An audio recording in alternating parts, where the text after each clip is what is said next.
وبه نستعين. أشهد أن لا إله إلا الله وحده لا شريك له،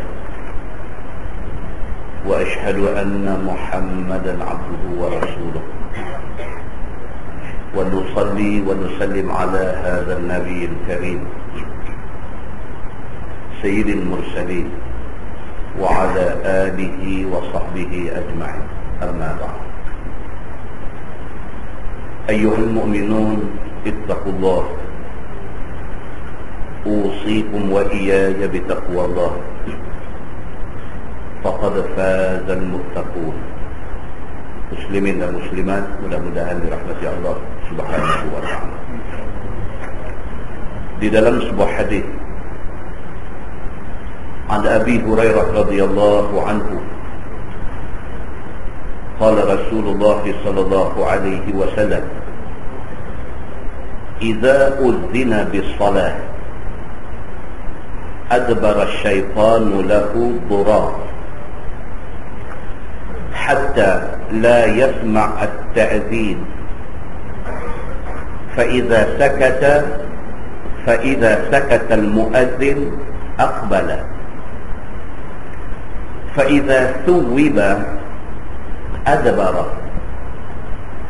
فإذا سكت أقبل، فلا يزال بالمرء يقول له اذكر ما لم يكن يذكر حتى لا يدري كم صلى، أو كما قال. hadis sahih riwayat Al-Bukhari.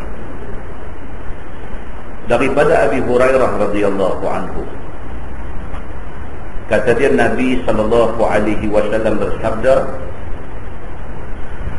apabila azan dikumandangkan, bila rombang,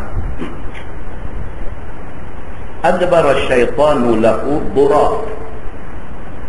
Nabi kata syaitan dia lari sampai durar. Durar ni maksud terkentut. Nabi sebut macam tu. Nabi kata bila dengar bunyi bang, syaitan ni dia lari, punya takutnya dia ke bunyi azan ni, dia lari tu sehingga disebut oleh Nabi dia ni durar, sampai terkentut. Hatta la yasma' at-ta'zin, dia akan lari sampai ke satu tempat sekira-kira bunyi bang tak dengar ke dia. Mana lari tunggu. Kalau hari ini dengan mikrofon, dengan PA system, dengan speaker, lari jauh lah. Mana sampai tengah jambatan. Tapi Nabi kata fa iza sakata al-muazzin aqbala, habis aja bang sampai balik. Bila bang habis la ilaha illallah, sampai balik di masjid ni. Fa iza thuwiba, apabila Bilal qamat untuk nak sembahyang, adbarah, lari pula dia. Fa iza sakata, bila habis qamat, aqbala, sampai balik dia. Nabi SAW bagi tahu, kata syaitan ni dia tak lepas kita ni. Itu yang ada di dalam hadis ni. Dia punya intipati hadis ni, dia nak bagi tahu, kata apa yang disebut dalam Quran, yang syaitan, yang iblis ni, dia bersumpah di depan Allah. Dia kata aku akan sesatkan anak cucu Adam ni. Fabi'izzatik la ughwiyannahum ajma'in illa ibadaka minhumul mukhlasin, dalam Quran. Bila Allah marah dia, Allah buang dia daripada rahmat Allah, dia main balik, dia bersumpah di depan Allah. Dia kata fabi'izzatik, demi kemuliaanmu ya Allah, la ughwiyannahum ajma'in, aku pasti akan sesatkan semua anak cucu Adam, illa ibadaka minhumul mukhlasin, melainkan hamba-hamba engkau yang mereka ikhlas kepada engkau, yang tu aku tak boleh sentuh mereka. Selaras dengan sumpah dia di depan Allah tu, Nabi beritahu dalam hadis ni. Nabi kata syaitan dia sentiasa duk ada dengan kita ni. Dalam hadis lain Nabi kata, dia ni yajri majrad dam. Dia berjalan dalam badan manusia mengikut jalanan darah manusia. Dia duk ada dengan kita. Bila bang, itu satu benda yang dia paling tak suka. Dengar bang, dia tak suka. Dia lari sampai ke tempat, sekiranya tak dengar ke dia bunyi bang. Habis bang, dia sampai balik. Bila qamat, dia lari pula. Habis qamat, dia sampai balik.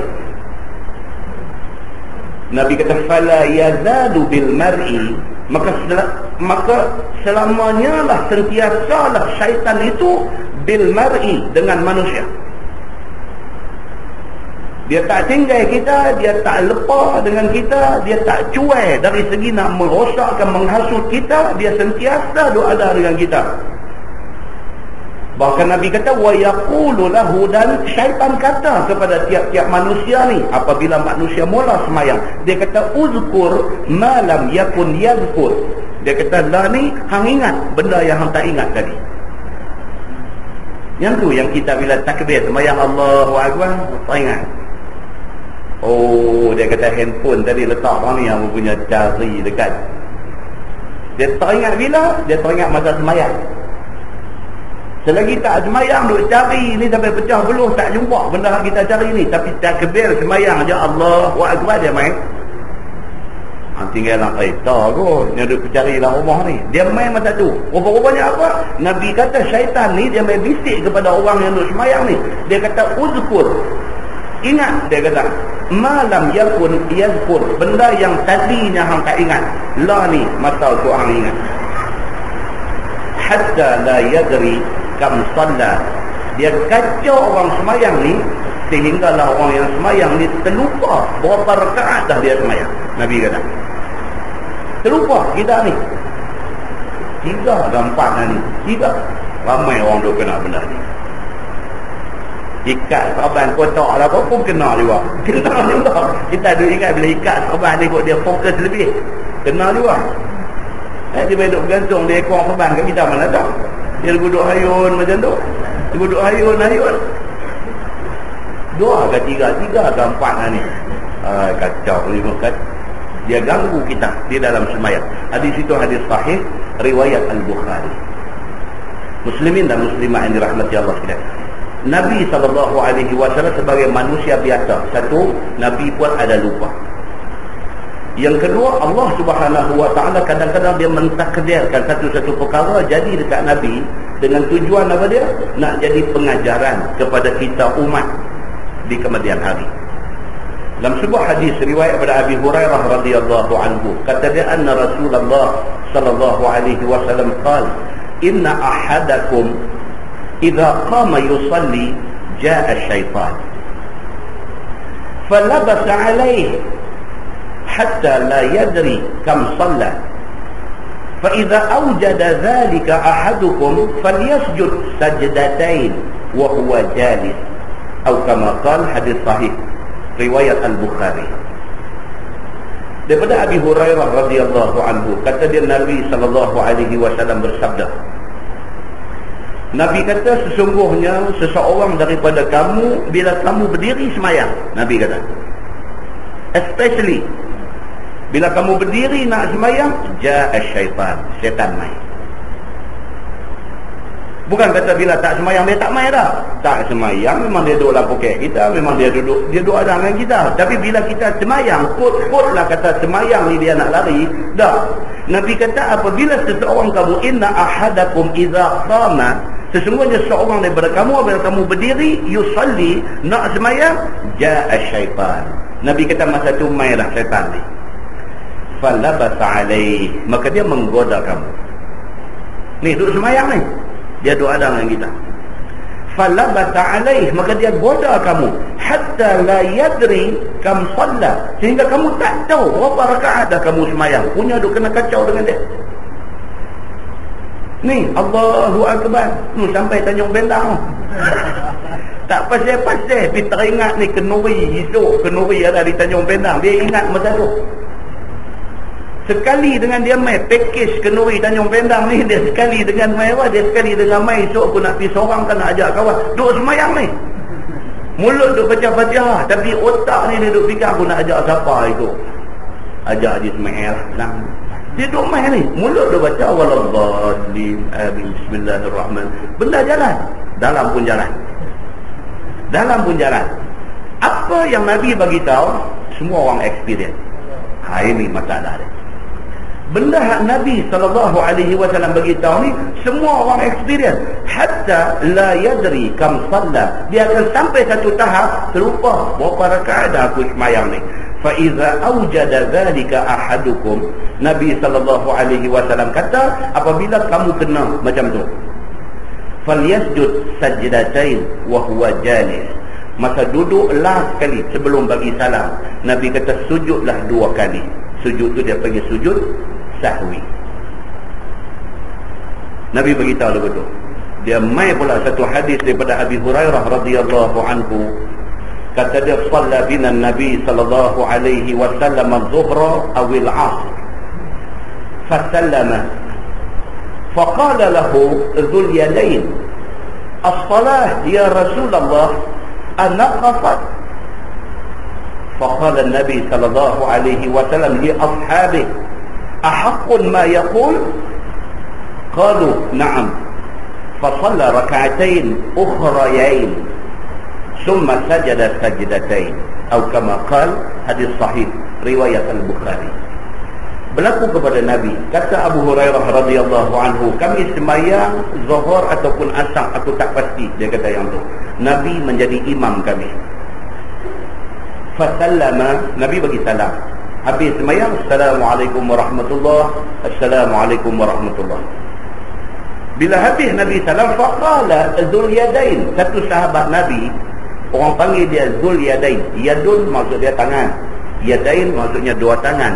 Dzul maksudnya orang yang memiliki.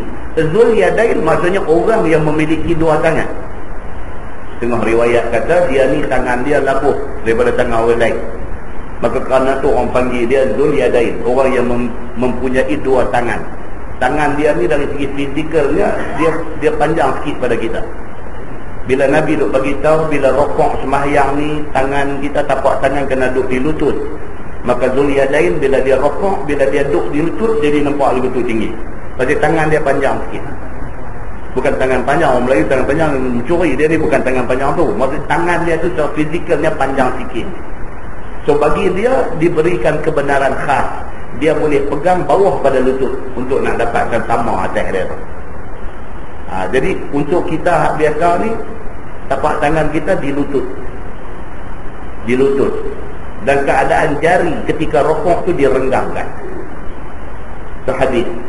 Bila kita rokok tu, jari kita di lutut dan jari kita direnggangkan. Itu adalah hadisnya begitu. Berbeza masa sujud. Masa sujud jari kita dirapatkan. Itu keterangan dalam hadis yang begitu. Kan kita duduk semayang dah 60 tahun, mana kita tahu rapat ni, nak rapat, nak jarang, nak apa. Kita janji rokok sudah, kan? Adalah hadis, dia ada detail tentang benda-benda macam ni. Okey, baik. Dzul Yadain ni apabila Nabi SAW semayang yang 4 rakaat. Dia Abu Hurairah kata, aku tak ingat sama ada zuhur ataupun asar. Semayang tu semayang siang. Dia kata, Nabi semayang, Nabi jadi imam, fasallama. Nabi bagi salam. Bila Nabi bagi salam, Dzul Yadain itu dia kata, as-salah, ya Rasulullah, an-naqafat. Dia kata, ya Rasulullah, adakah sudah turun perintah baru daripada Allah, semayang kita ni direngkaskan? Maknanya Nabi semayang tak cukup 4. Jadi bila Nabi semayang tak cukup 4, Dzul Yadain ni dia satu orang yang orang ini kata vokal, ataupun dia ni satu orang yang outspoken. Dia terus tanya, dia kata, ya Rasulullah, adakah satu perintah baru dah mai? Apa nama asar zuhur ni dah jadi 2 kan? Maka kerana tu tuan semayang 2 saja. Itu maksud dia. Faqala Nabi SAW li ashabihi. Nabi beralih kepada sahabat-sahabat lain. Itu ada Abu Bakar, ada Umar, Osman ada. Nabi beralih dekat mereka. Nabi kata, ahaqqun ma yaqul. Nabi kata, betul ke apa yang Syekh ni kata? Dia tegur saya, dia tanya saya semayang, adakah saya semayang tadi tak cukup 4? Betul ke apa yang dia ni kata? Qalu na'am. Sahabat lain kata, betul ya Rasulullah. Tuan semayang 2 dia. sedangkan semayang ni semayang 4. Fasalla raka'atain ukhrayain. Maka Nabi terus pergi duduk balik di tempat imam, sambung lagi 2 rakaat. Sambung lagi 2 rakaat. Summa sajada sajdatain. Kemudian sebelum bagi salam, Nabi sujud 2 kali. Sujud itu sujud sahwi. Hadis ni dibincangkan panjang lebar oleh ulama fiqh. Sebahagian ulama kata tak boleh dah, kena semayang lain. Sebahagian ulama fiqh kata. Tapi di kalangan ulama hadis, dia kata no. Hadis clear ni cerita macam tu, Nabi just sambung aja lagi 2. Maka kita pun boleh, kalau jadi kes macam tu, kita semayang rakaat tak cukup, kita bagi salam, bini kita kata ada 1 rakaat lagi tak buat, kita terus sambung dia lagi 1 rakaat, sembahyang tu kira continue, kira sambung. Itu pendapat ulama hadis. Pasal apa? Pasal hadis yang keluar ni begitu clear menceritakan Nabi buat macam tu. Muslimin dan muslimat yang dirahmati Allah sekalian, apa yang berlaku ni satu apa dia? Atas kapasiti Nabi sebagai manusia, Nabi juga boleh terlupa. Dan yang kedua, dia menjadi pengajaran kepada kita umat ni. Kalau jadi macam tu, macam mana cara nak selesai problem tu? Maka hadis ni dia panggil hadis troubleshooting. Dia panggil hadis troubleshooting. Dia nak troubleshoot problem apabila jadi. Dalam sebuah hadis lain, riwayat daripada Abdullah bin Buhainah radhiyallahu anhu, kata dia, "Shalla lana Rasulullah sallallahu alaihi wasallam raka'atain min ba'd as-salawat, thumma qama falam yajlis, faqama an-nasu ma'ah, falamma qada salatahu wa nazarna taslimah, kabbara qabla at-taslim, fasajada sajdatain wa huwa jalis, thumma sallama." Atau kama qala, hadis riwayat Imam Al-Bukhari daripada Abdullah bin Buhainah radhiyallahu anhu.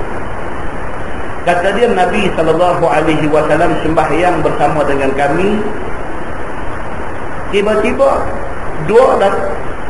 selepas 2 rakaat, Nabi terus bangun rakaat ketiga tanpa tahiyat awal.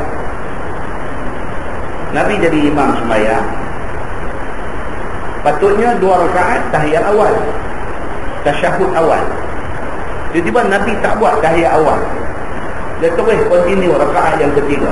Berlaku macam tu. Faqama an-nasu ma'ahu, makmum ikutlah. Dah Nabi tak tahiyat, dia apa-apa ikutlah, pakat berdiri semua. Falamma qada salatah, apabila selesai sembahyang, wa nazarna taslimah, kami duk tunggu ni Nabi nak bagi salam ke tak kan, Nabi nak bagi salam ke tak kan, sedangkan Nabi terlupa tahiyat awal tadi.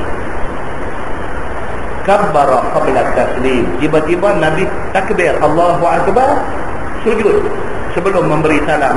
Fasajada sajdatain wa huwa jalis, Nabi sujud 2 kali. Lepas tu Nabi bangkit duduk balik, summa sallama, baru Nabi bagi salam. Maknanya lagi sekali berlaku kepada Nabi, hak tadi terlupa rakaat, yang ni pula apa dia? Terlupa tahiyat awal. Berlaku dua-dua ni kepada Nabi SAW. Maka daripada apa yang jadi, hukum diambil. Cara nak menyelesaikan dia macam mana? Kalau tak cukup rakaat, tambah. Kemudian sujud sahwi. Kalau terlupa tahiyat awal, sujud sahwi sebagai menampung kelupaan kita dalam tahiyat awal tadi. Hadis itu hadis sahih riwayat Al-Bukhari. Muslimin dan muslimat yang dirahmati Allah sekalian, pengajaran dia banyak daripada hadis ini. Di antaranya Nabi manusia. Pasti ada sebahagian orang ingat dia kata Nabi tak apa dah boleh buat. No, Nabi manusia macam kita. Beza dia apa dia? Nabi istimewa kerana dia diistimewakan oleh Allah Subhanahu wa taala. Tetapi atas kapasiti dia sebagai manusia, dia juga ada kelemahan-kelemahan macam yang ada dekat kita. Seperti apa? Nabi nak kena tidur, Nabi nak kena makan, Nabi nak kena minum, dan kadang-kala Nabi terlupa. Nah, mudah-mudahan mukadimah itu memberi manfaat kepada kita semua, insya-Allah. Kita menggunakan tafsir Nurul Ihsan jilid 1. Nurul Ihsan jilid 1, muka surat 171. Muka surat 171, kita masih lagi di dalam tafsir surah An-Nisa. Surah An-Nisa, muka surat 171 bawah sana. A'udzubillahi minasyaitonir rajim. Innallaha la yaghfiru an yushraka bih wa yaghfiru ma duna dzalika liman yasha.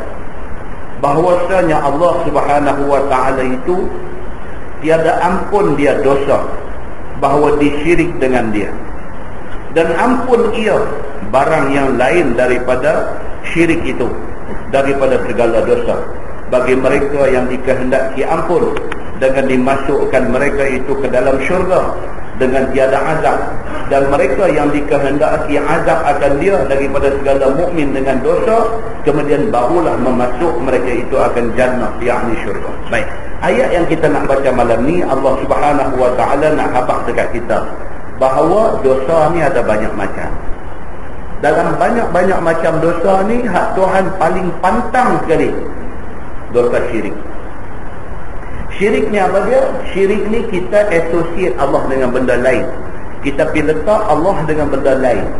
Kita kata Allah Tuhan yang berkuasa, tapi dalam masa yang sama kita duk kata Tok Bomo ada kuasa. Misalnya, kita syirik.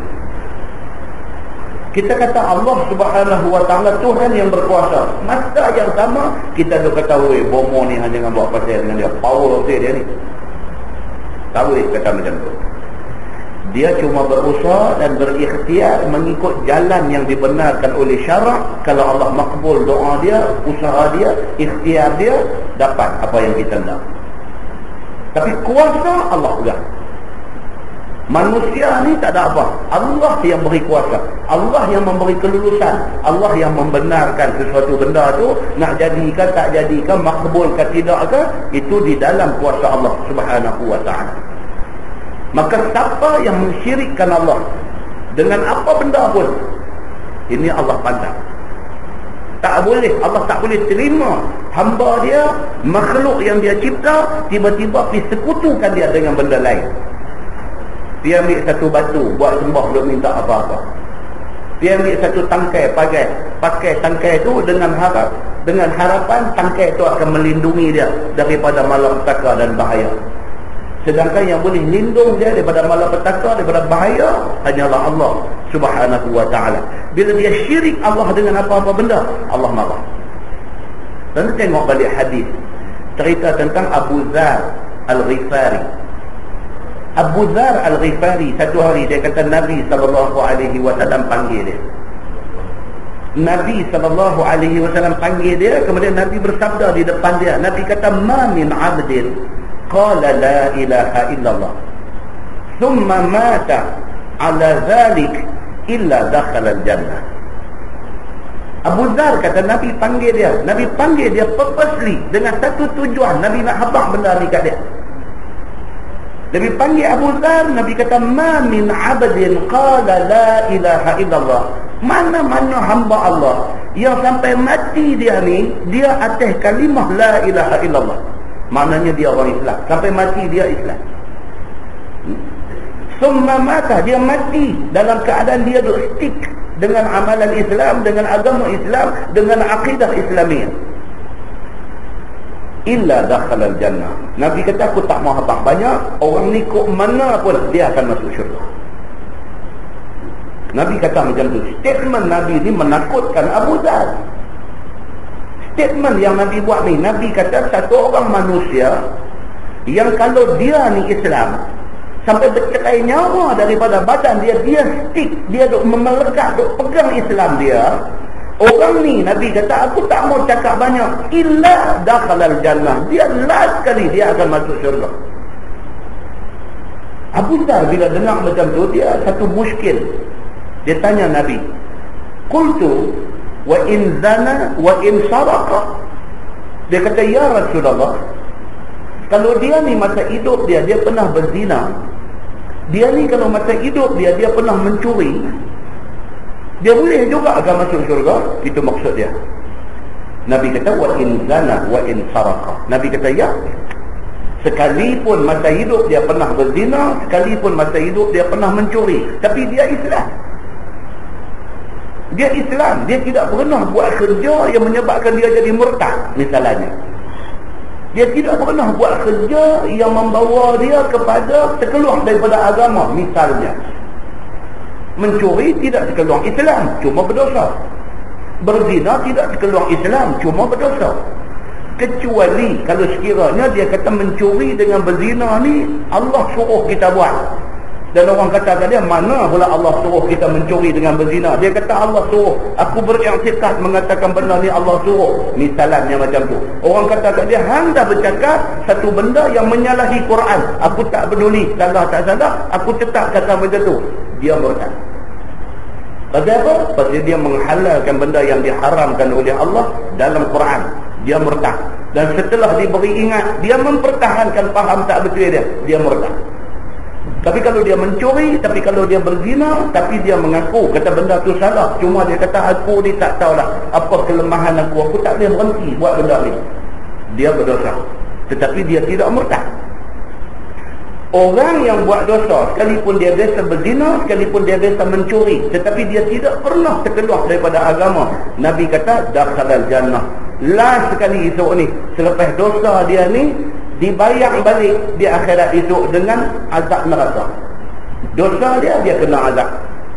Selesai azab dia, baru dia dimasukkan ke dalam syurga.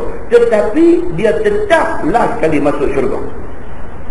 Abu Dhar tak puas hati. Abu Dhar tanya lagi, dia kata wa in zana wa in saraqa, ya Rasulullah, betul ke ni? Sekalipun dia ni biasa berzina, sekalipun dia biasa mencuri, dia masih lagi boleh masuk syurga?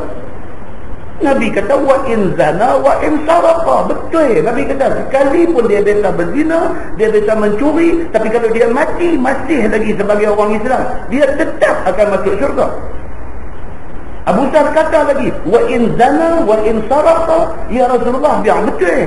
Kalau dalam terjemahan mudah hari ni, dia kata biar betul ya Rasulullah. Betul kan kalau dia mencuri, dia berzina pun dia masih lagi ada peluang masuk syurga? Nabi kata betul. Wa in zana wa in saraqa. Nabi kata lagi tu sampailah kali keempat. Thumma qala fi rabi'ah. Kali keempat Nabi kata apa? Nabi kata ala raghmi anfi Abi Dhar. Nabi kata sekalipun Abu Dhar tak suka dengan apa yang aku sebut tadi, itulah ketentuan Allah. Abu Dhar ni dia macam senang lah tu dia dah. Ni yang aku yang punya duit jaga, tak buat dosa apa ni, pasal nak keredaan Allah, nak janji syurga. Syekh ni bagusnya pergi berzina, pergi mencuri, pergi apa, lah masuk syurga dulu sekali dengan aku juga. Tak syurga macam ni, seolah-olah macam tu, seolah-olah. Tu sebab dia repeat sampai 3 kali. Duk tanya Nabi ni, duk repeat tanya. Nabi duk kata yang tu lah. Nabi kata sekalipun dia biasa berzina, sekalipun dia biasa mencuri, tetapi dia Islam, dia tetap akan masuk syurga. Kemudian Nabi nampak dia ni tak puas hati. Nabi tutup macam tu. Nabi kata ala raghmi anfi Abi Dhar. Sekalipun Abu Dhar tak puas hati, itu ketentuan Allah. Nabi kata. Abu Dhar bila dengar macam tu, fa kharaja Abu Dhar wa huwa yaqul wa in raghima anfu Abi Dhar. Sambil dia duduk berjalan pergi, Abu Dhar kata dia kata sekalipun Abu Dhar tak puas hati, Allah tetap nak bagi macam tu kepada orang yang Islam sampai mati dia. Muslimin dan muslimah yang dirahmati Allah sekalian. Daripada sini dapat kita faham, manusia mana ada yang tak ada dosa. Manusia ni, nama kata manusia, kita ni manusia, manalah ada manusia yang tak ada dosa, kecuali Nabi SAW yang dijanji maksum oleh Allah, terpelihara dia daripada buat dosa. Kita ni ada setidak-tidak dosa apa dia, kita mengata kat orang. Setidak-tidak dosa kita mengata kat orang. Sebut satu nama, kita kata kat dia setidak-tidak dosa, itu dosa. Ataupun dosa-dosa lain, syahwat yang tersembunyi misalnya, dosa. Syahwat yang tersembunyi, kita tengok muka orang perempuan yang bukan mahram kita, ada satu syahwat yang tersembunyi dalam hati kita, dosa. Nabi sebut dalam hadis dia, itu satu perbuatan dosa dan keji. Jadi benda ni tu ada kat kita, buruk sangka kat orang. Tengok dia ni ingat macam-macam tak elok kat dia, tengok dia ni dosa.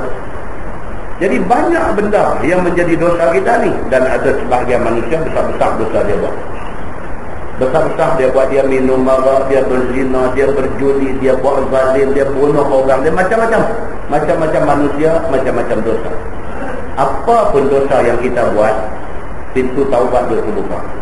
Allah Subhanahu wa taala dah bagi tahu dalam ayat kita baca tadi, innallaha la yaghfiru an yushraka bih wa yaghfiru ma duna zalika liman yasha.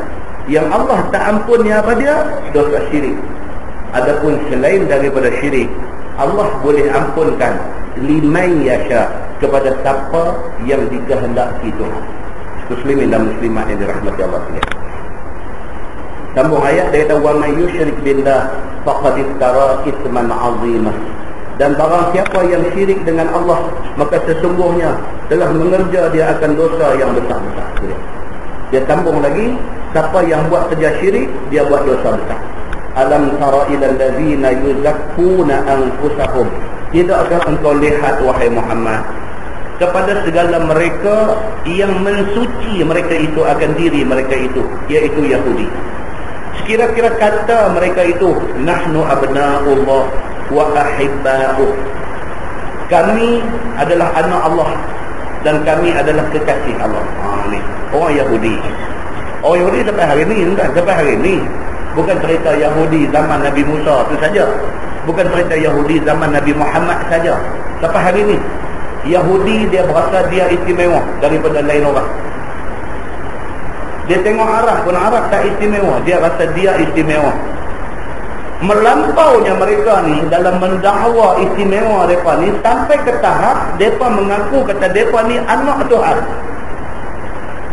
Mereka kata nahnu abna'ullah, kami ini adalah anak-anak Allah. Mereka kata, kalau dalam bahasa hari ini kata kami ni blue eye boy. Blue eye boy ni kira apa? Ahibba, kesayangan. Orang kata dia ni siapa dia? Dia ni dia punya blue eye boy lah. Blue eye boy ni kira right hand man, orang kanan, orang kesayangan. Blue eye boy. Yahudi rasa dia blue eye boy Tuhan. Nahnu abna'ullah wa ahibba'uh, kami ini adalah anak Allah dan kamilah golongan yang Tuhan paling sayang atas muka bumi ni. Melampaunya mereka ni sampai ke tahap mereka menyucikan diri mereka. Bila letak diri ni sebagai anak Tuhan, makna kata dia paling suci ya. Ni yang kata Yahudi ni. Artinya tidak betul kerjaan itu, iaitu dengan tazkiyah, dengan sucikan diri sendiri, dengan puji diri mereka itu. Tak boleh. Hidup mengaku kata depa ni lah orang yang paling, tak boleh. Susah kata macam ni, macam kita. Kita hidup masuk bakui angkat sendiri pun tak boleh. Tak sahlah kata ni macam Yahudi ni teruk sangat macam kita ni. Macam kita ni hidup cakap saya ni tak tahu lah, bukanlah saya nak besar diri. Bila kata bukan nak besar diri tu nak besar diri je. Kan? Dia kata saya ni bukanlah nak besar diri, tapi saya derma saja pun sebulan kat 10,000. Kawut lah ni jenis ni lah. Kan? Tapi saya bukanlah nak sombong, bukan nak riak, bukan nak apa. Golek kepala. Artinya hidup abang buat apa kalau hang derma 1 juta sebulan pun hang senang sudah kan? Dan saya bukan nak besar diri, tapi kok mana pun 10,000 memang saya buat tepi lah abang derma. Buat muka rosih ya. Kan? Allahu Akbar. Tuan-tuan, ni kata manusia ni. Tapi Yahudi tahu lagi. Yahudi dia sampai buka ganti baju, dia habaq nahnu abna'ullah, kami anak Tuhan tu. Tahap melampau Yahudi ni sampai tahap tu. Nah, baik. Ini perbuatan tak elok. Tuhan kata dalam Quran, tak boleh buat kerja macam ni. Dia kata, balillahu yuzakki man yasha. Dia kata, tetapi Allah Subhanahu wa taala itu Tuhan yang mentazkiyah mereka yang dikehendaki dengan iman. Oh, dia kata, Allah sebut apa dalam Quran? Allah kata manusia kalau dia ni satu orang yang bersih, Allah yang membersihkan dia. Kita tak boleh dakwah kita bersih. Allah yang membersihkan kita, maka bersih kita di sisi Allah. Allah akan pilih benar siapa orang yang dia nak bagi bersih ni. Wala yudlamuna fatila. Dan Allah Subhanahu wa taala tidak zalim kepada mereka itu, walau sebesar orat yang ada di biji kurma sekalipun. Kurma tu pun kecil aja. Kurma ni bukan besar berrial. Anda pernah tengok kurma besar buah berrial? Kurma pun kecil saja. Kalau kurma kecil, biji kurma lagi kecil. Biji kurma yang kecil itu, di biji kurma tu ada urat.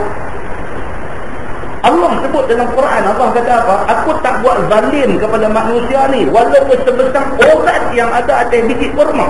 Makna kata Tuhan tak buat zalim. Sikit pun Tuhan tak buat zalim dekat siapa-siapa.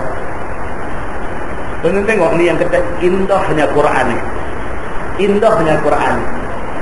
Tuhan dia pergi ambil contoh tu. Dia pergi ambil contoh. Pasal apa? Quran turun dalam masyarakat Arab di Makkah, di Madinah. Arab, Mekah, Madinah, apa makanan dia bang? Kurma. Kurma lah. Dan kita pun sampai hari ni kalau pergi Mekah buat haji ke, buat umrah ke, buat apa ke, kita balik apa?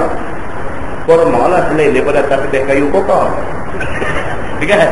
Kurma ni kita tiup balik. Pasal apa? Kurma ni memang tempat dia di sana. Dan so Allah turunkan ayat Quran ni, dia bawa contoh benda yang orang Arab duk makan hari-hari ni. Allah kata aku tidak buat zalim kepada manusia ni, bukan setakat zalim besar buah kurma, bukan setakat zalim besar biji kurma. Urat yang ada di atas biji kurma tu, urat halim tu, banyak tu pun aku tak buat zalim dekat manusia.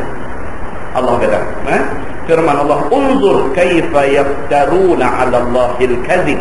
Lihatlah olehmu betapa memperbuat mereka itu, yakni Yahudi itu, atas Allah Ta'ala, akan dusta dengan yang demikian itu. Allah kata tengok betapa pembohongnya Yahudi ni, sampai mereka mengaku, kata mereka anak aku. Tuhan kata mana mungkin aku Tuhan yang esa mempunyai anak ataupun mempunyai keluarga. Betapa dahsyatnya pembohongan Yahudi ini. Allah sebut dalam ayat ni, firman Allah, wa kafa bihi ithman mubina, dan memadailah dengannya dosa yang nyata. Hak tu pun cukup dah menunjuk kata Yahudi ni berdosa besar lepas di depan Allah Subhanahu wa taala. Hak tu pun cukup dah. Dalam hal mengaku kata depa anak Tuhan, cukup dah. Tuan dengar dah hak lain ni. Hak tu pun dah cukup. Depa ni apa dia? Isman mubina, dosa yang cukup terang. Baik. Dan turun kepada Ka'ab bin Al-Ashraf. Dia ni di antara ketua Yahudi. Ka'ab bin Ashraf dan seorang lagi nama Huyai bin Ka'ab. Dua ni kepala masa tu. Ayat yang berikut ni turun kepada Ka'ab bin Al-Ashraf dan geng-geng dia, di antaranya Huyai bin Ka'ab, dan juga ada 70 orang lagi Yahudi yang bersama dengan dia. Tak kala datang mereka itu ke Mekah. Yahudi tuan-tuan tahu, mereka punya markas di mana? Madinah. Masa tu nama Yathrib. Sana tempat Yahudi Madinah. Mereka main ke Mekah ni. Mereka main, mereka nak jumpa dengan Arab Quraisy di Mekah ni. Sebab Yahudi duduk di Madinah dah dengar cerita tentang kebangkitan satu orang nama Muhammad bin Abdullah, mengaku kata dia jadi Nabi. So akhir permusuhan yang sedia ada dalam diri Yahudi ni, mereka main ke Mekah dengan tujuan apa dia? Nak supaya orang Arab Quraisy Mekah ni jangan terima Muhammad bin Abdullah ni. Maka mereka ni mai katanya 70 orang diketuai oleh Ka'ab bin Al-Ashraf dan juga Huyai bin Ka'ab. Mai jadi ketua ni, mai nak jumpa dengan musyrikin Makkah ni. Dan dilihat segala yang mati perang Badar, dan menyuruh mereka itu akan musyrikin Makkah dengan ambil balu ia dan perang Nabi SAW. Mereka mai, mereka kata apa kepada musyrikin Makkah ni? Mereka kata mana-mana geng apa yang mati apa semua dalam perang lawan Nabi ni, bini-bini mereka hampa menikah, jaga welfare mereka ni, jaga kebajikan bini-bini yang mati lawan Nabi ni. Dan mereka kata apa? Dan perang Nabi. Mereka kata dan apa jangan biar Muhammad ni apa lawan dia habis-habisan. Jahat macam tu. Dan membatal mereka itu perjanjian dengan Nabi. Masa Nabi hijrah ke Madinah, ada perjanjian dengan Yahudi di sana. Ada perjanjian. Perjanjian apa? Mereka tak akan lawan Nabi. Dan kalau ditakdirkan musyrikin Mekah nak di-attack Nabi di Madinah, Yahudi Madinah akan bersama Nabi mempertahankan Madinah. Itu perjanjian. Mereka mai di Mekah, mereka telah engkar perjanjian itu. Mereka nak lawan Nabi. Ni yang kata Yahudi memang tak boleh pakai. Memang tak boleh pakai. Kita jangan letak harapan tinggi sangat dekat Obama ni. Walaupun nama dia nak macam Osama, tetapi dia Obama. Obama adalah Obama, Osama adalah Osama. Arab panggil Usama. Usama. Kan? Kita orang Melayu ni yang duk mengaji Quran daripada kecil ni, sepatutnya kena panggil dia apa? Usama. Tapi kita pun Osama juga, jadi orang putih juga. Orang putih dia bagi Osama. Kan? Kan? Jangan letak harapan tinggi sangat, jangan duk seronok terlebih sangat. Kita boleh mengharapkan ada perubahan dalam polisi pentadbiran Amerika. Kita boleh mengharapkan, boleh minta dekat Allah, minta ya Allah tolonglah kurangkan tekanan mereka ni terhadap orang Islam seluruh dunia. Dengan Obama naik ni, minta Allah tolong. Manalah nak tahu kot dia ni ada sikit dalam hati dia, pasal dia mewakili ethnic minority di Amerika. Dia mewakili etnik kulit hitam di Amerika. First time Amerika dapat presiden yang bukan orang putih.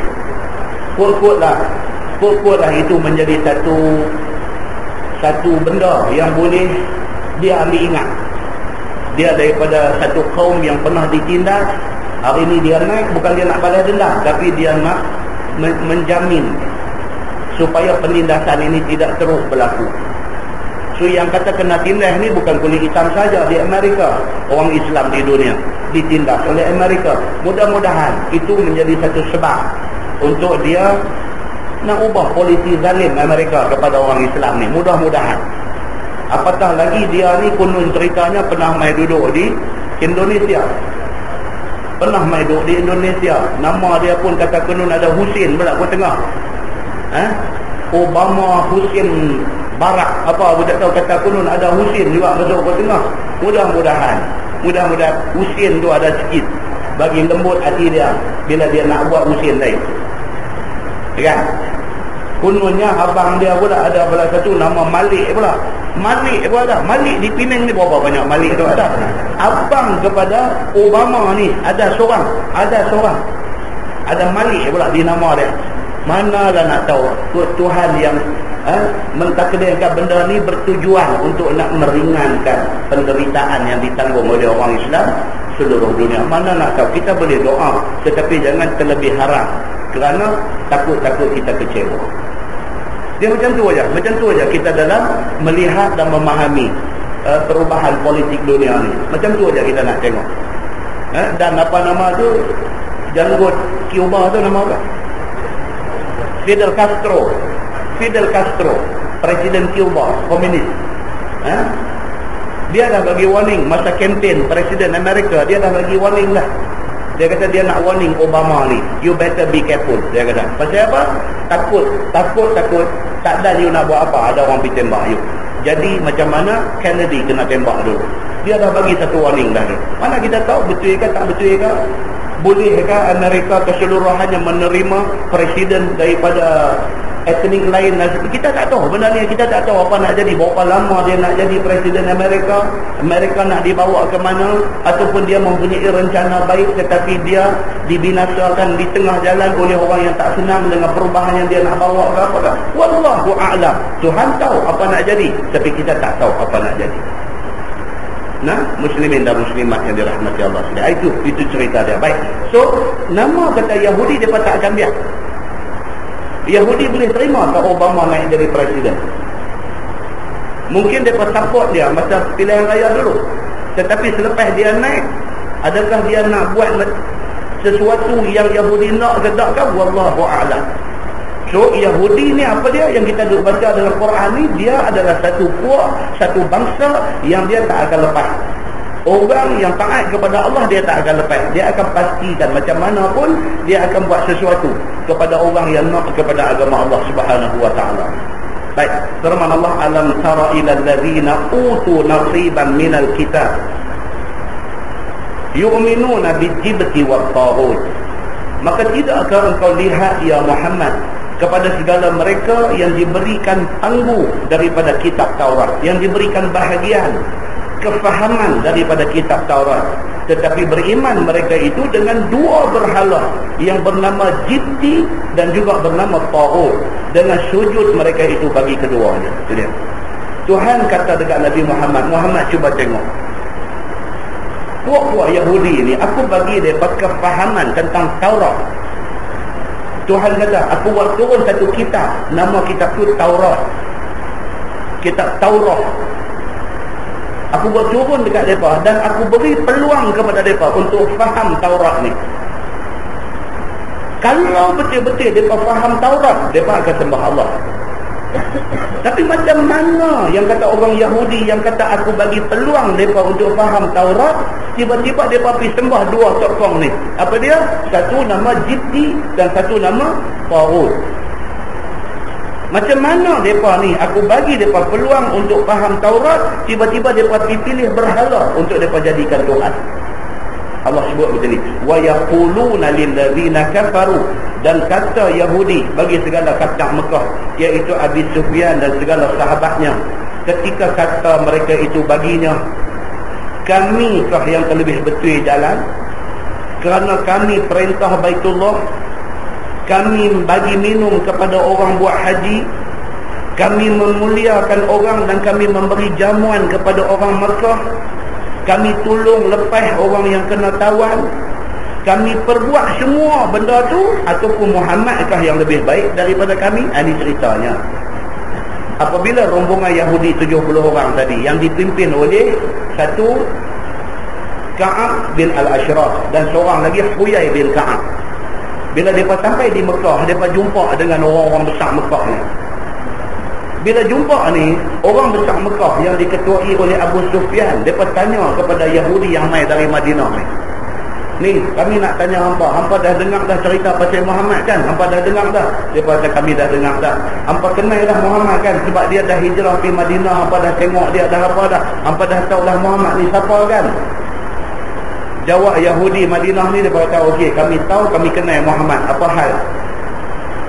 Kata Arab Mekah ni, Abu Sufyan ni, dia kata dekat Yahudi Madinah, lah kami nak tanya apa, hampa bagi tahu jawapan kat kami. Antara kami musyrikin Mekah ni dengan Muhammad, siapa lebih baik? Hang pun tahu apa kami duk buat di Mekah ni. Mekah ni kami jaga, Kaabah ni kami jaga. Orang yang mai ke sini nak buat haji, kami bagi makan, bagi minum. Kalau ada di kalangan orang-orang susah kena tawan dalam perang, kami yang pergi tembus mereka daripada tawanan. Apa yang kami tak buat kepada orang-orang Mekah ni? Muhammad buat apa? Dia bertanya balik. Muhammad buat apa? Dia cuma memecah belahkan masyarakat Mekah. Itu saja yang Muhammad buat. Adakah antara kami yang begitu banyak kebaikan dia buat dengan Muhammad ni yang tak tahu apa kebaikan dia buat, adakah dia lebih baik daripada kami? Tanya kafir musyrikin Mekah kepada Yahudi Madinah yang mai ke Mekah ni. Apa jawab mai? Dan sesungguhnya Muhammad menyalahi akan agama bapa-bapa kami. Ini yang kata Muhammad ni. Dia mai, dia kata hak kami duk buat selama ni semua tak betul. Ni yang kami duk sembah Allah wal Uzza wal Manat, semua ni dia kata tak betul. Dia suruh buang berhala ni semua. Ni yang kata Muhammad ni, apa yang tok nenek kami buat, dia kata tak betul. Dan memutuskan rahim. Muhammad ni apa? Muhammad ni kerja dia bagi adik-beradik berkelahi. Anak ikut Islam berkelahi dengan mak bapak, dia kata. Suami isteri bercerai, laki bini pasal ikut Islam punya pasal. Ini semua kerja Muhammad, dia berkata. Apa yang Muhammad buat dalam masyarakat ni? Dia pesalah tok nenek kami, dia putuskan silaturahim kami, bahkan lebih teruk daripada tu, dia tinggalkan tanah haram. Dia berkata, dia boleh tinggal Mekah, tuang pergi ke Madinah. Macam ni kau orang yang bertanggungjawab? Beranak di sini, tinggal negeri tumpah darah, pergi ke negeri lain, pergi duduk di sana, pergi jadi ketua di sana. Orang macam ni kah bagus? Adakah Muhammad ni lebih baik daripada kami? Tanya musyrikin Mekah ni kepada Yahudi Madinah yang naik ke Mekah ni. Dia bertanya macam tu. Baik, kata dia apa? Firman Allah, haula'i ahda minal ladina amanu sabila. Maka kata Yahudi Madinah yang naik ke Mekah ni, dia berkata apa? Kamulah yang terlebih betul jalan daripada segala orang yang beriman itu. Dia kata apa? Memang betul. Hampalah betul. Muhammad ni memang tak boleh pakai. Ni yang kata Yahudi Madinah ni, dia bagi satu injection di pungkok depan ni semua. Memang betul, hampa lah yang bagus. Muhammad ni betul tak boleh pakai ni orang. Macam yang hampa kata tu sungguh. Dia duduk di Mekah pun dia pecah belah, dia pergi Madinah pun dia buat pecah belah di sana. Dia ni memang tak boleh pakai punya orang. Hampa ni memang bagus. Yahudi ni yang kata di Madinah tadi janji taat setia kepada Nabi, tiba-tiba mai di sini cakap macam lain. Ini yang kata Yahudi ni. Firman Allah, ulaikal ladzina la'anahumullah. Bermula mereka itu, yakni Yahudi itu, adalah segala mereka yang telah dilaknat mereka itu oleh Allah Subhanahu wa taala. Wa man yal'anillahu falan tajida lahu nasira.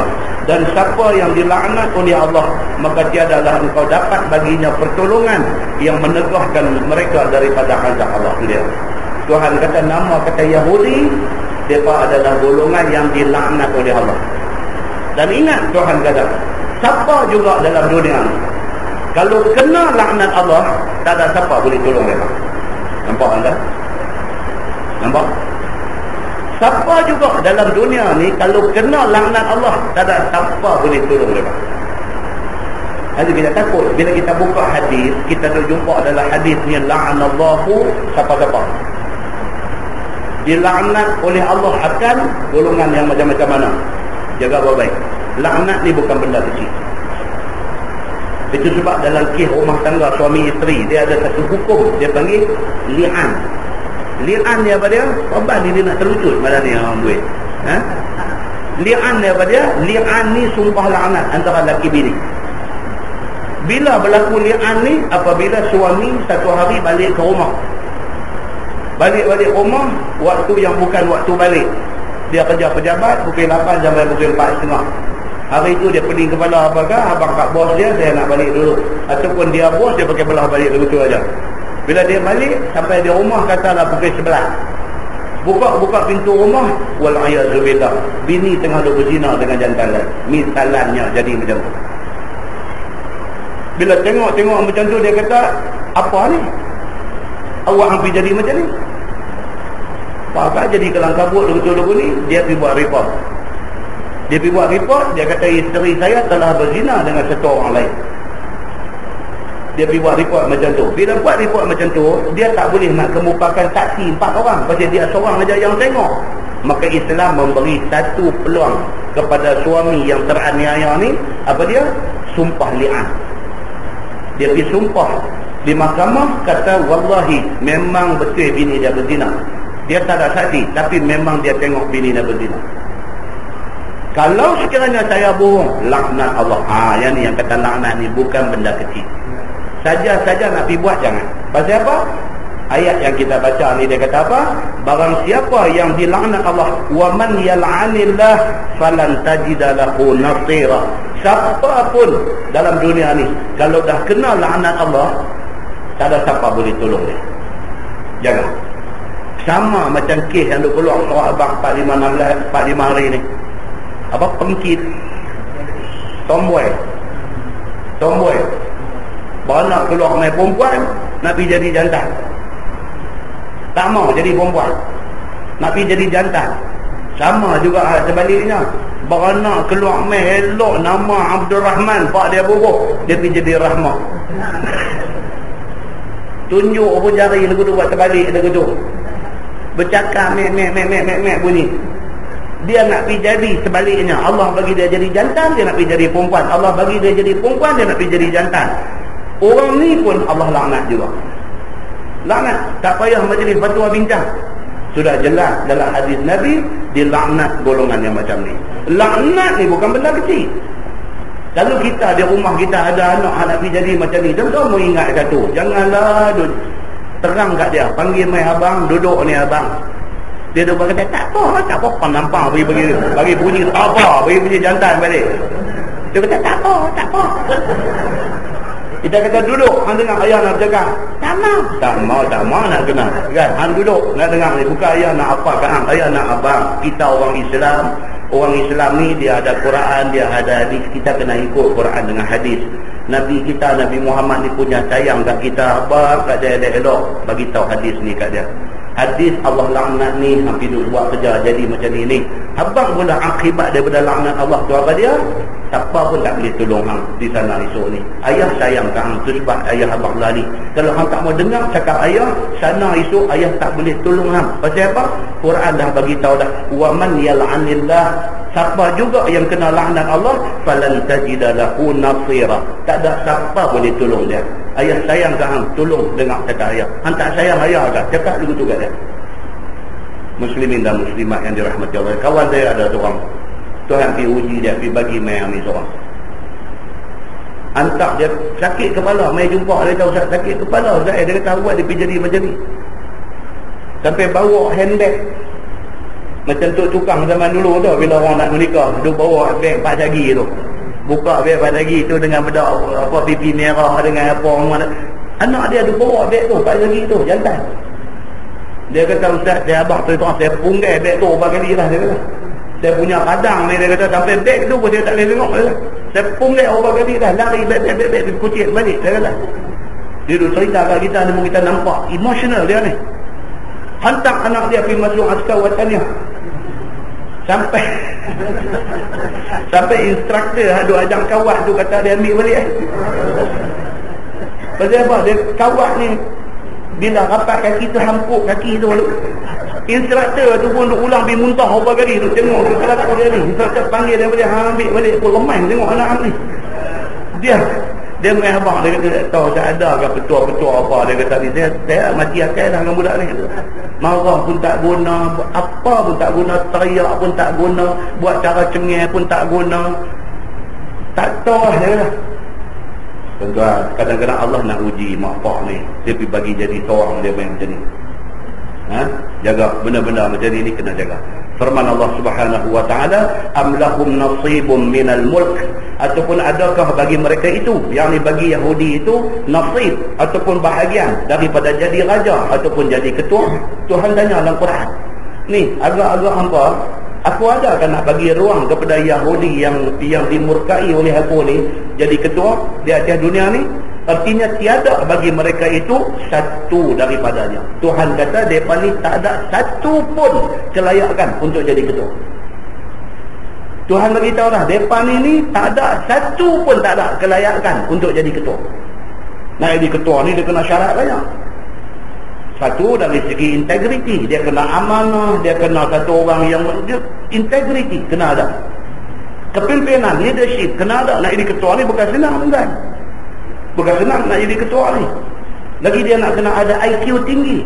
Nak jadi ketua, dia kena IQ tinggi sebab orang nak ikut dia. Kalau pergi jadi ketua, syarat tak cukup.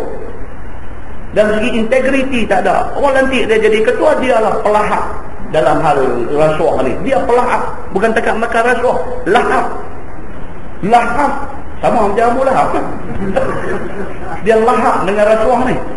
Nak jadi ketua, macam mana? Macam mana kita nak respect dia? Dari segi integriti tak ada, leadership tak ada. Bercakap pun orang tak boleh dengar, orang menyampah. Cakap pun orang dengar, bukan kata boleh menyuntik semangat bila orang dengar tak. Orang pun lagi duk menyampah, lagi dia duk cakap, lagi orang menyampah. Leadership tak ada. IQ, Allahu Akbar, dia bercakap ni tak ada kan? Banyak kalau nak kata banyak kan?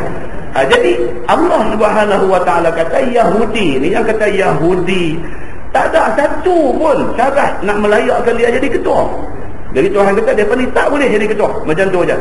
Fa idzan la yu'tuna an-nasa naqira, maka ketika itu tiada diberi mereka itu akan manusia sebesar nakir, yakni sebesar mata biji tamar pun mereka tak boleh bagi kebaikan kepada manusia kalau mereka menjadi ketua dan memimpin manusia.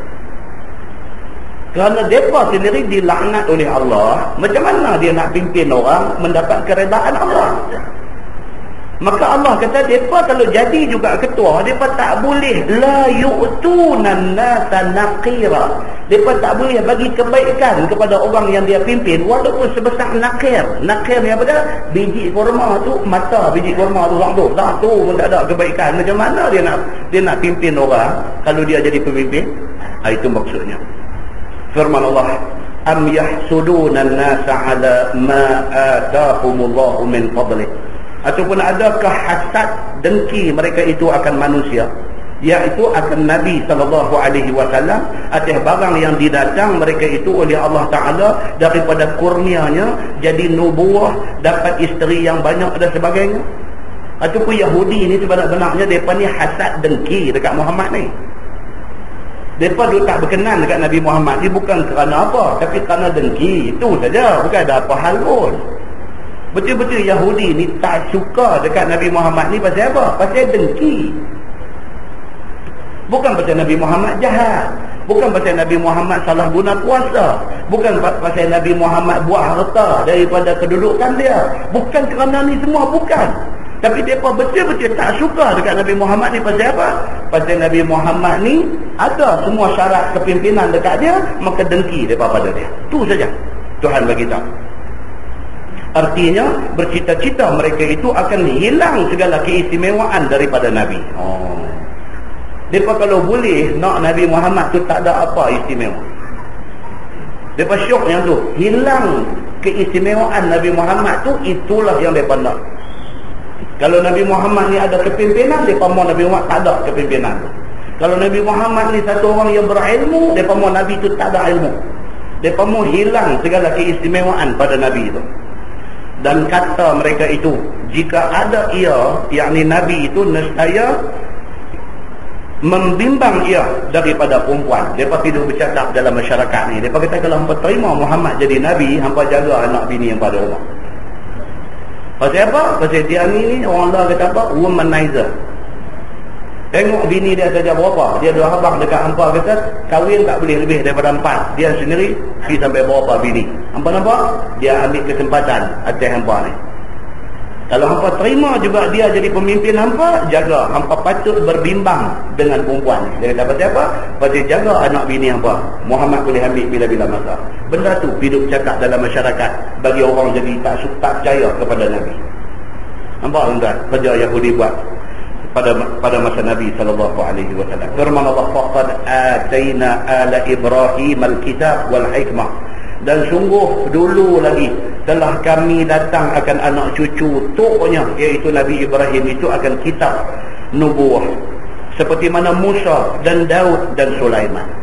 Tuhan dia refer balik, dia patah balik dulu. Nabi-nabi dulu pun sabar, kami nanti jadi nabi, kami bekalkan kitab kepada mereka. Wa atainahum mulkan azima, dan kami bagi kepada mereka itu, kepada nabi-nabi dulu, kerajaan yang besar. Maka adalah bagi Daud 99 isteri. Itu dia. Nabi Muhammad baru ada 11 dan satu hamba jariah 12. Nabi Daud dulu dia kata ada 99 isteri. Itu dia. Dan bagi Sulaiman 1000 isteri. Kita dah jumpa dalam hadis Muslim cerita bagaimana Nabi Sulaiman, dia pun manusia juga. Satu hari dia terlepas cakap. Nabi Sulaiman dia terlepas cakap. Nabi Sulaiman ni Allah bagi keistimewaan dahsyat dekat dia. Dia sampai boleh kontrol semua makhluk Allah. Semua jin apa, semua ni binatang apa, semua dia boleh kontrol. Yang kata Nabi Sulaiman ni. Kalau tuan-tuan buka dalam hadis Bukhari, ada jumpa hadis cerita Nabi SAW satu hari Nabi ni diganggu oleh jin ifrit. Nabi ni duk ingat nak tangkap ifrit ni, nak ikat di tiang masjid di Madinah. Kejadian ni berlaku di Madinah. Nabi duk ingat nak tangkap ifrit ni, nak tambah di tiang masjid supaya apa dia, subuh esok nak tunjuk dekat sahabat-sahabat ni yang kata jin yang aku duk abang kat hamba selama ni hamba tak pernah tengok, ni dia aku tangkap sekok abang hamba tengok. Macam hari ni orang duk tangkap jenglot tu. Tapi tak lah. Jin ada semua. Nabi duk ingat macam tu. Lepas Nabi teringat apa? Ini keistimewaan yang Allah bagi kepada Sulaiman saja. Ni cerita kontrol jin, cerita apa ni boleh ni semua Allah bagi keistimewaan pada Sulaiman. Dan Sulaiman, Nabi Sulaiman minta kepada Allah supaya keistimewaan tu hanya diberi kepada dia saja. Nabi menghormati benda tu, maka tak jadi tangkap ifrit ni. Tak ada, Abu Bakar boleh hidup jentik dah. Kan? Ni ifrit ni. Ada hadis tu dalam Al-Bukhari, dalam Sahih Al-Bukhari. Nanti satu hari kita baca hadis tu. Baik. Jadi Sulaiman ada 1000 isteri. Satu hari dia cakap selepas cakap. Dengan apa keistimewaan Tuhan bagi kat dia, dia satu hari selepas cakap. Dia kata, aku boleh tidur dengan semua isteri aku. Dan aku boleh pastikan semua isteri aku yang aku tidur ni beranak anak laki-laki yang segak rupanya. Dia kata begitu. Allah saja nak jadikan itu satu pengajaran kepada semua. Benda ni Nabi Muhammad cerita dekat sahabat dia. Beranak mai anak timun. Anak tak ada tangan, tak ada kaki, tak ada apa. Nuh, tadi cakap tadi ni, aku boleh tidur dengan semua isteri aku, dan semua isteri yang aku tidur satu orang malam ni semua akan lahirkan anak laki-laki yang segak, yang gagah, yang apa semua. Kata seorang aja beranak mai keluar anak timun. Tak ada tangan, tak ada kaki. Nabi Muhammad kata apa dekat sahabat dia? Kalaulah, dia kata, kalaulah Sulaiman sebut insya-Allah, mungkin Allah akan lahirkan anak yang macam yang dia kata. Dia terlupa nak sebut insya-Allah. Terlupa. Pasal manusia kadang-kadang terlupa. Dia macam tu. Jadi kalau Nabi Sulaiman, Nabi pun Allah bagi macam tu peringatan dekat dia, apatah lagi kita. Cakap besar ni tak mau. Cakap besar ni tak mau. Allah bagi kat kita apa pun, jangan cakap besar. Allah bagi kita, Allah buka pintu rezeki kat kita punya bagis, jangan cakap besar. Allah buka dekat kita pintu hikmah, kita ni jadi budak cerdik, bijak, pintar, jangan cakap besar. Allah bagi apa pun Allah bagi dekat kita, syukur mau ada, cakap besar tak mau. Nah, muslimin dan muslimat yang dirahmati Allah sekalian. Baik, dia kata, dan Nabi Sulaiman itu ada 1000 isteri. Isteri yang merdeka ada 300 dan gundik ada 700. Dia kata, faminhum man amana bih. Maka setengah daripada mereka itu, yakni daripada Yahudi itu, mereka yang beriman dengan Muhammad seperti Abdullah bin Salam dan sahabatnya. Wa minhum man sadda anhu, dan setengah daripada mereka itu ialah mereka yang berpaling daripadanya dan tiada beriman. Di kalangan Yahudi pun ada beriman, ada yang tak beriman.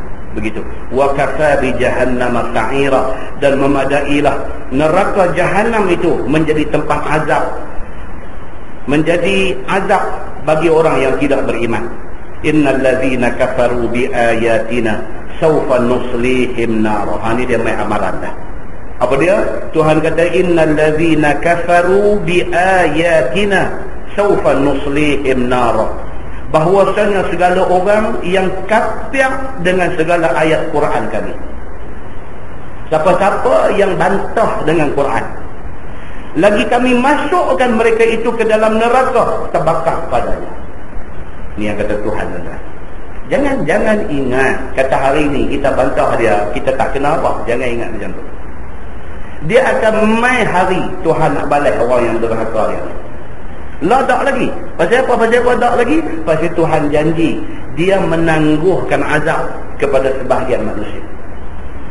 Umat-umat dulu dia buat mai teruslah azab. Pada umat Muhammad ni belah kesian Allah lebih. Allah tangguh.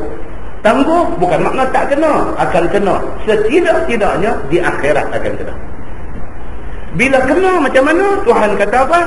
Tuhan kata innal ladzina kafaru bi ayatina, sesungguhnya orang yang bantah ayat kami, saufa nuslihim nara, kami akan humbangkan mereka ke dalam neraka yang terbakar. Kullama nadijat juluduhum baddalnahum juludan ghairaha, dan tiap-tiap kali bila terbakar kulit mereka itu, kami ganti kepada mereka itu kulit lain. Bila dah masuk neraka, terbakar, hangui, rentung, dan Tuhan ganti baru balik, jadi kulit biasa balik. Bakar pula, hangui, rentung, ganti pula kulit lain. Tuan-tuan, pasal apa Tuhan sebut julud? Ni sains buat kajian. Ni pasal apa ni yang Allah ni dia pergi sebut yang tu. Dia kata kullama nadijat juluduhum, apabila terbakar julud, kulit mereka itu. Pasal apa Allah sebut kulit? Allah tak sebut bila terbakar badan. Allah sebut julud tu pasal apa? Sains buat kajian. Rupa-rupanya tempat sakit ni di mana? Di kulit. Manusia ni tempat sakit dia di mana? Di kulit. Kulit ni Tuhan bagi jadi kat kita ni nikmat cukup besar ni. Nak tahu besar tak besar nikmat kulit ni, Allah bagi kena penyakit kulit. Cukup. Dia bagi kena penyakit kulit. Sakit ni ketak satu badan, demam tak kebak. Sakit kulit aja Tuhan bagi. Satu badan ketak sakit. Dia jadi merekah, dia jadi gerak sikit berdarah. Dia bagi yang tu, habis tuan-tuan. Rupanya tempat sakit manusia di kulit. Maka kerana tu Allah dia spesifik ayat ni, kullama nadijat juluduhum, apabila terbakar kulit mereka itu, badalnahum juludan ghairaha, kami ganti kepada mereka kulit baru. Dia sebut kulit lagi. Muslimin dan muslimat yang dirahmati Allah. Pasal apa? Allah kata liyazuqul azab, supaya merasa mereka itu akan azab Allah. Azab tu dia rasa di kulit. Tak percaya, balik sekali lagi saja pergi selinap kulit tengok jadi macam mana. Saja ni ustaz ni betul tak sih? Ambil pisau ada kupas buah mampelam tu, kupas kulit kita tengok nak jadi macam mana. Saja kupas kulit ni tuan-tuan. Allah Subhanahu Wa Taala bagi jadi benda ni sebagai satu benda manusia boleh buat kajian dan boleh nampak kebesaran Allah Subhanahu Wa Taala. Baik, dia kata apa?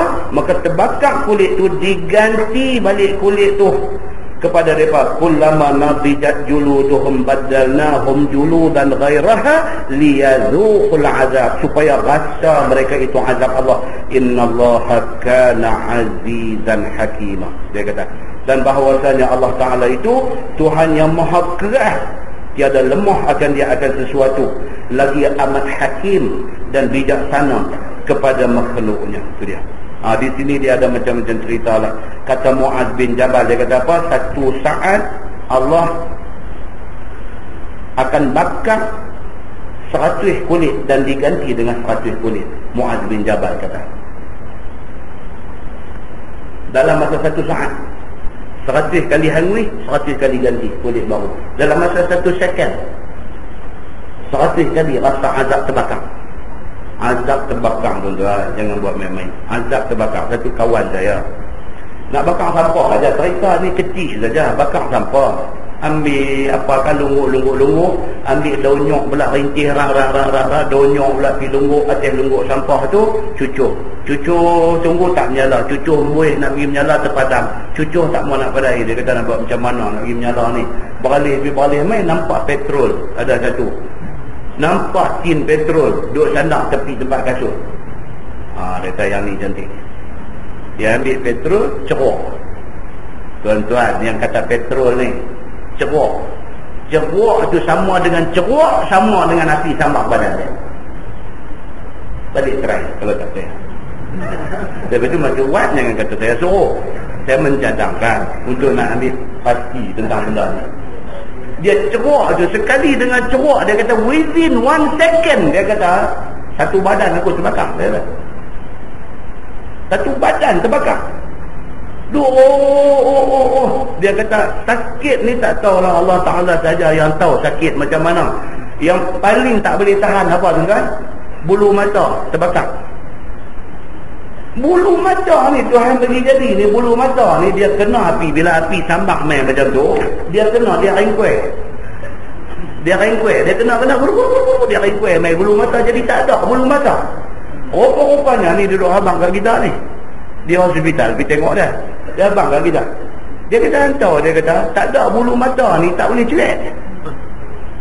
Kita kan mana nak beritahu, aku tak pernah tak ada bulu mata kan. Dia kata tu nak abang, tak ada bulu mata ni, nak celak tak boleh. Ni tuan-tuan, bulu mata ni Tuhan bukan saja-saja buat. Tak ada bulu mata, nak celak tak boleh, nak celak tak boleh. Ni cahaya ni tak boleh tengok, dia silau. Ni dia ni, selain daripada peranan dia jadi filter kepada cahaya yang ekstrim nak kena kita, bulu mata ni juga dia filter kepada habuk-habuk nak masuk mata. Ni banyak guna ni. Itu sebab orang perempuan kata dia kan sikit, nak kata sikit. Orang perempuan ni, dia kalau dia macam mana garin pun, dia cukup bulu kening dia tak buang bulu mata. Dia garin, tambah dah. Dia garin macam mana pun, Bulu kelin dia tinggal satu line aja, nampak macam orang zina. Kan? Bulu kelin saja, bulu mata nak tambah lagi ada. Tak ada, benda tak pernah tengok orang perempuan yang garin ni, yang pergi buang bulu mata, tak ada. Pasal dia tahu penyakit tu. Sahabat ni kena petrol jadi ni, dia kena, dia rengkuai bulu mata dia jadi tak ada bulu mata, nak celik tak boleh. Bila dia cerita begitu, saya tergelak. Bila saya tergelak, dia gelak. Bila dia gelak, berdarah habis gelak. Allah, hilaf bila pergi gelak. Ni dia jadi kulit terbakar, dia jadi cekam. Bila dia dulu nak tunggu proses mai kulit baru tu, dia cekam.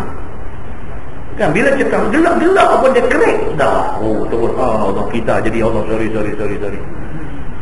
Tuan-tuan, ni yang kata Allah Subhanahu Wa Taala dia buat bagi cukup cantik, tapi dia habang. Siapa yang bantah akhirat itu aku buat macam ni. Apa dia? Kulit aku dibakar. Dalam 1 second 100 kali hang rasa kesakitan kulit terbakar, dan 100 kali aku ganti kulit baru. Bayangkan tuan, berapa lama kita nak kena celok dalam api neraka Allah Subhanahu Wa Taala ni. Baik, firman Allah, walladzina amanu wa amilus salihat sanudkhiluhum jannatin tajri min tahtiha al-anhar khalidina fiha abada. Standard ayat Quran. Dia cerita orang yang bantah apa hukuman dia. Dia cerita kalau hang jadi orang baik apa balasan dia. Apa Tuhan kata?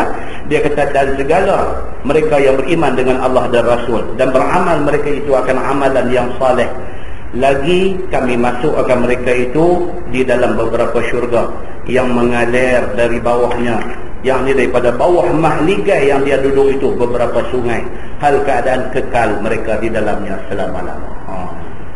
Atas dunia ni hang pilih jalan. Nak pergi jalan yang akhir ujungnya neraka pun pergi, nak pergi jalan yang ujungnya syurga menanti pun pergi. Aku bagi dekat hangpa pilih. Aku tunggu di sana balasan doa di sana. Nah, firman Allah, lahum fiha azwajum mutahhar. Yang ni kataan. Maksud dia apa? Bagi mereka yang di dalam syurga itu ada beberapa orang isteri yang suci. Yang ni orang perempuan tanya saya. Dia kata, habis kami kalau masuk syurga nak dapat apa? Tak puas hati. Tak kala Tuhan nak lupa ke orang perempuan yang buat baik di atas dunia ni. Adakah Tuhan nak bagi apa? Apa yang Tuhan bagi tu benda yang tak disangka-sangka. Orang lelaki-lelaki pun kalau di syurga esok, dia request, dia special request dekat Tuhan. Ya Allah, saya mau makmik saya atas dunia dulu juga. Dia punya jalan mai dia pun mai balik duduk dengan kita ni. Jadi nak boleh ke suami request dekat Tuhan, aku mau hak hari tu juga atas dunia ni dengan lelaki buat baik-baik betul-betul. Kalau tidak dia lupa kat kita hidup. Bila dia duduk Tuhan bagi main ni hak kata ni, lahum fiha azwajun mutahharah, bagi mereka isteri-isteri yang suci bersih. Takut dia terlupa kat kita lah kalau kita ada buat lebih kurang kat dia. Seminggu hingga selang hari duk kena Maggi aja, gimana dia nak ingatkan kita? Tapi kalau tiap-tiap hari, pagi hari ni nasi lemak, esok tosi, lusa apa, tengah hari ni gulai ketam, tak lagi tok dia main masak comel udang dengan petai. Pergi syurga jana itu dia teringat. Dia kata teringat masak comel petai redang ni. Ya Allah, dia kata bawa main lah hak saya punya pasangan atas dunia dulu, minta bawa main. Permintaan ahli syurga sesuai dengan isteri dia pun satu orang baik juga di atas dunia dulu, cuma dosa ada lebih sikit, zaman akan masuk lambat sikit. Tuhan kata orang masuk mai cepat, hero dia panggil. Apa punya bagus itu ada. Dan itu sebab dia ada kaitan dalam Quran, dalam Islam dia ada kaitan antara satu dengan lain. Jadi bagi ahli syurga itu lahum fiha azwajum mutahharah, bagi mereka beberapa isteri yang suci, bersih daripada haid dan bersih daripada tiap-tiap yang diluati. Benda-benda dalam syurga tak ada tuan. Bukan orang perempuan saja, laki-laki pun seronok. Dalam syurga ni tak ada kencing, tak ada berak, tak ada hingus, tak ada kahak, tak ada apa. Benda yang kata benda yang diluati, benda yang kita meluat, benda yang tak elok kita tak suka, dalam syurga tak ada. Syurga semua benda elok-elok saja. Dia betul-betul. Wa nudkhiluhum dhillan dhalilah, dan kami masuk akan mereka itu akan bayang-bayang teduh yang selama-lama, iaitu syurga. Syurga tu Tuhan sebut apa? Dhillan dhalilah, sebagai tempat teduh. yang teduh selama-lama. Nah, wallahu a'lam. Lepas ni insya-Allah dia masuk innallaha ya'murukum an tu'addul amanati ila ahliha. Bahawasanya Allah menyuruh ia akan kamu bahawa kamu kembali akan segala amanah itu kepada ahli. Ini satu cerita menarik. Insya-Allah bulan 1. Mudah-mudahan tak ada kuliah. Bulan 1 insya-Allah panjang umur, sihat tubuh badan, Allah bagi luang masa. Bulan 1 kita sambung. Innallaha ya'murukum an tu'addul amanati ila ahliha. Dia ada cerita menarik. Cerita apa? Cerita Nabi bila Nabi daripada Mekah hijrah ke Madinah. Kemudian Nabi buat comeback. Nabi balik ke Mekah. Hari Nabi balik itu dia panggil Yaumul Fath, hari pembukaan kota Mekah. Bila Nabi sampai di Mekah ni, dia antara benda yang Nabi buat apa dia? Nabi minta supaya kunci Kaabah, kunci pintu Kaabah diambil. Miftah. Kunci pintu Kaabah itu diambil. Dan yang memikul Pak Gun cabut dan mahal kita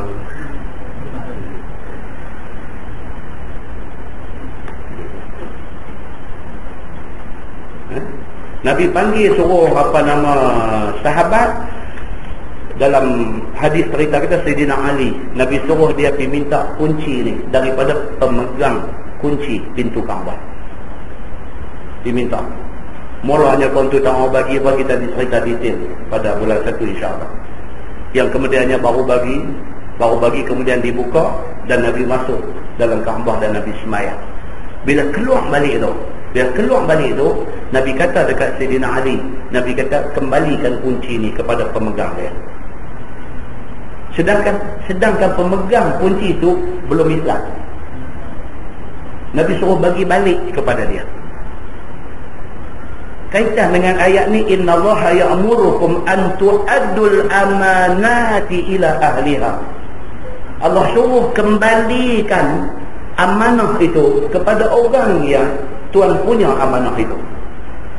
Padahal Nabi masuk Mekah, Nabi jadi ketua dah di Mekah, Nabi Islam dah kontrol Mekah. Sepatutnya kunci itu ambil, orang Islam pegang. Nabi kata bagi balik kepada pemegang amanah. Siapa dia pemegang amanah ni? Bani Syaibah. Sampai hari ni kalau tuan-tuan pergi Mekah, sampai hari ni yang pegang miftah Kaabah itu keturunan ini. Bani Syaibah ni daripada keturunan Bani Abdul Manaf, keturunan Nabi. Benda ni tidak disuruh dalam Quran, suruh Bani Syaibah pegang. Hadis pun tak ada disuruh khusus Bani Syaibah pegang, tak ada. Cuma apabila hari pembukaan kota Makkah, Nabi suruh ambil kunci buka, betul Nabi suruh bagi balik tu. Nabi suruh bagi balik itu menjadi pegangan sampai hari ini. Orang yang boleh memegang amanah, pegang kunci pintu Kaabah itu ialah mereka ni aja, keturunan ni aja. Satu cerita menarik, taruhlah bulan 1 cerita lagi hadis. Pakai tak main bulan 1 itu ni kan. Hadis dia ini cerita ni. Kaabah tu sendiri cerita dia macam-macam tuan. Kaabah tu. Jadi sesuai dengan musim haji ni, ada sahabat kita adalah ramai-ramai ni tak nak pergi esok lusa apa semua kan. Jadi bila dia tahu benda-benda ni tu kelebihan dia.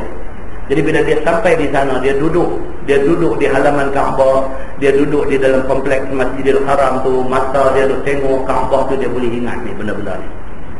Tengok pintu Kaabah, dia ingat cerita dia. Dia tengok Hijr Ismail, dia ingat cerita dia. Dia tengok Kaabah tu sendiri, dia ingat Kaabah ni dulu pintu belah mana, zaman Nabi Ibrahim pintu tang mana, mai zaman Nabi pintu tang mana, mai zaman Hajjaj bin Yusuf At-Taqafi buat jadi macam mana, tinggi pintu Kaabah tu dulu macam mana. Jadi kalau kita ada knowledge, ada ilmu tentang benda ni, dan ditakdirkan Allah Subhanahu wa taala rezeki kita sampai di sana, bila kita duduk di sana tuan-tuan, kita duduk tengok tu dia duduk kompres keimanan kita, dia duduk kompres keimanan kita. Yang tu yang kadang-kadang tuan-tuan duduk, tuan-tuan tengok orang ada dalam Masjidil Haram tu, ada orang yang dia duduk tengok Kaabah yang mata dia duduk keluar. Ada benda macam ni tuan-tuan, nanti boleh tengok. Satu orang dengan satu orang tak sama dari segi maklumat ilmu dia, tak sama dari segi iman dia, banyak benda jadi tak sama ni. Ada orang kita tengok dulu tu, dia duduk tengok tu yang mata dia keluar. Lepas tu dia duduk himpun maklumat ilmu yang ada tentang ni. Dia tengok, dia teringat balik dia baca adalah hadis macam ni, cerita macam ni.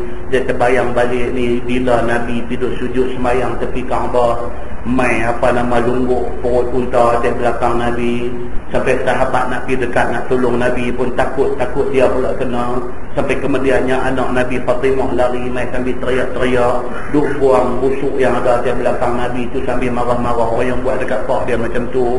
Nabi bangkit daripada sujud depan Kaabah, Nabi terus doa semua. Dia ingat balik tu yang mata dia keluar. Ni tuan-tuan, perlunya kita nak abang apa? Perlunya kita ni mengaji. Kita mengaji, kita dengar ayat Quran, dengar hadis, benda-benda ni dia adalah komplement. Dia adalah pelengkap kepada keimanan kita pada Allah. Pelengkap. Jadi dia tu yang kata dia kompres tu. Bila dia kompres dia penuh tu yang teriak. Dia main. Keluar yang besar. Itu kita nak yang tu Nanti pasal apa? Sekurang-kurangnya kita dapat apa yang Nabi sebut. Ada beberapa biji mata yang neraka tak akan sentuh dia. Neraka tak akan sentuh mata ni. Apa dia? Dia antaranya mata yang teriak kerana takut Allah Subhanahu wa ta'ala. Bukan senang tuan. Kita nak mujahadah ke situ. Ni nak perbetul diri kita ke situ, ke satu matlamat keredaan Allah yang kita nak. Bila dapat yang tu, ni kekosongan dalam jiwa kita lah, hati kita ni dia penuh. Yang selama ni kita duk rasa ada satu vacuum. Tak tahu dalam sudut mana hati kita ni dia ada vacuum. Kita nak penuh vacuum tu tak boleh nak penuh. Kita semayang tak kosong, kita kesungguhan nak buat ibadat tak ada. Kalau ada pun dia main musim-musim, ada waktu ada waktu tak ada kan. Jadi kita tahu ada something wrong somewhere dengan kita ni. So kita nak fulfill kekosongan tu, tapi kita duk try bubuh dia tak match. Tapi kalau kita ada mujahadah, wallazina jahadu fina lanahdiyannakum subulana. Kalau kita mujahadah sungguh-sungguh nak cari benda tu, Allah tunjuk jalan dekat kita. Bila dapat jalan tu tuan-tuan, dia main dia penuh. Dia penuh tu, dia rasa ketat, dia rasa penuh, dia rasa ayam betul pula. Mudah-mudahan keredaan Allah dapat kat kita insya-Allah. Tuan-tuan doa kat saya doa kat tuan-tuan. Benda yang kita cari sama ya. Kita cari keredaan Allah. Allah bagi itulah benda paling berharga yang kita nak dalam dunia. Wallahu a'lam. Kita tangguh dengan tasbih kafarah dan surah Al-Nas. Subhanallahumma wa bihamdihi, asyhadu an la ilaha illa anta, astaghfiruka wa atubu ilaik. Bismillahirrahmanirrahim.